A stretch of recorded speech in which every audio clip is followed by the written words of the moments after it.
Welcome to Saturday Singles, another edition of me and you getting to talk and to be real with one another and just to have a conversation. Today, I would like to talk a little bit about determination and making a decision.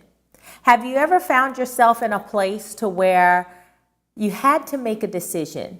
You had to decide, are you going to play the victim or are you going to be the victor?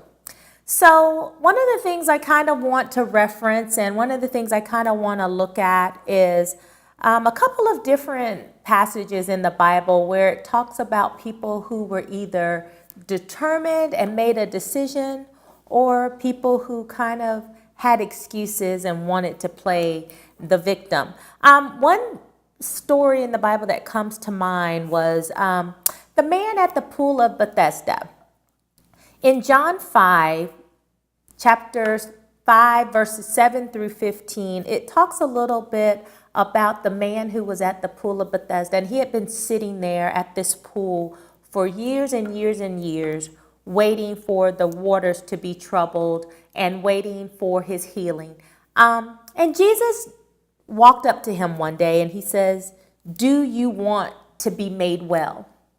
How many times have someone or something come to you and you've encountered a situation where you had to answer that question for yourself? Do you want to be made well? Whether it's in your emotions, whether it's in your physical being, whether it's in your spiritual being, whether it's in your relationships, how many times have you had to make a decision and decide, am I going to be the victim or am I going to be the victor? Well, in this situation and in this scenario, the first thing that the man at the pool wanted to do was make an excuse. Jesus asked the man, "Do you want to be made well?" But instead of him saying, "Yes, this is what I want," the first thing he did was, "Well, I want to be made well, but someone always gets ahead of me. Someone always goes before me. Someone always gets to the pool before I can get to the pool." But that wasn't the question that was asked. The question was, do you want to be made well? Do you want to make a decision? Do you have the determination to change your circumstances? Another story in the Bible talks about the woman with the issue of blood. Now, this woman had a different outlook on life.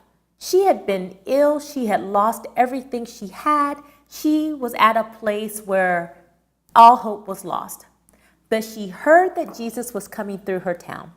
She heard that Jesus was coming, and she pressed her way through the crowd just to touch the hem of his garment. She had lost everything. She didn't have any hope, no money. Doctors couldn't help her. But she made a decision. She became determined that no matter what, I am going to try everything that I can to just reach out to the one that can make me whole. Have you ever gotten to that place in your life where it didn't matter anymore? It felt like you were at your last hope. All hope was lost. And you knew this was it. This was your final hurrah. And it was either going to be made or break. You can either break it or make it. How many times that you've gotten yourself in a situation where you felt like this is the final straw. God, if you don't do it, it won't be done. You've gotten to that place of determination and that place of making a decision where you knew this was it. I want to speak to those out there who are victors and not victims. I want to speak to the ones out there who have made up in their minds and have made a decision. I am going to survive. I am going to make it no matter what I've been through in my past, no matter what the obstacles are that I've had to overcome. I am going to be successful and be a victor at this. A lot of times I find that when it comes to our life situations, and yes, I know that we have obstacles, I know that we have roadblocks, and I know that we have things that we must overcome that sometimes we have no control over. That is true. But a lot of times I have found that we're fighting the enemy within inner me. A lot of our struggles, a lot of our pains and our circumstances are the enemy within our own minds and within ourselves. We have to make a decision to fight against our own thoughts, our own self-ridicule, our own low self-esteem. Once we make those decisions to become better, and once we make those decisions within our own minds, we're unstoppable. God has given us the ability to be more than conquerors. We just have to make a decision, and we have to decide. And once we decide, we then plug in that determination and we move forward towards that path of success. Now, is that path and that journey always easy? Absolutely not. But at least we can make a decision. At least we can go ahead and say, hey, I am no longer a victim in this situation. Yes, this happened. Yes, that happened. But I am not going to succumb to my atmosphere and to my environment. I am stronger than that. I am more than that. God has made me more than a conqueror. He has made me strong. He said that I am a victor. And because he says that I'm a victor, I am just that. Once we make that decision up in our minds, we are unstoppable. So are you with me? Are you going to continue this journey and be unstoppable and achieve those goals that you've set out for yourself? So the word is all that we need. The word is our miracle. And guess what? God has already given us that word. The Bible gives us all kinds of scriptures, positive reinforcements, positive words to help us on our path and on our journey. It is our instruction booklet. It is the thing that we need. When Jesus went to the man at the pool of Bethesda and asked him, do you want to be made whole now?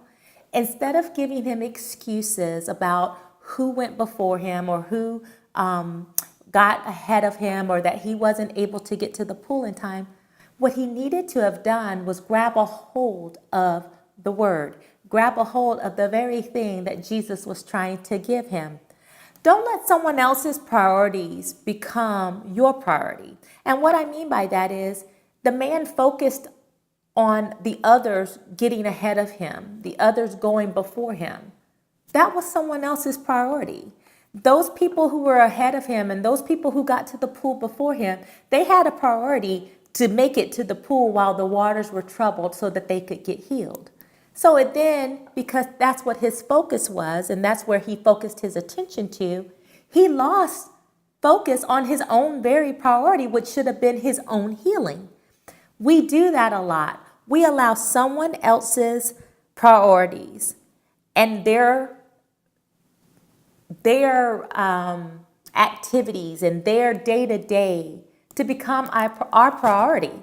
And we shouldn't do that. We should definitely define our own priorities based on what it is that our assignment is and what it is our tasks are and what it is that God is calling us to do.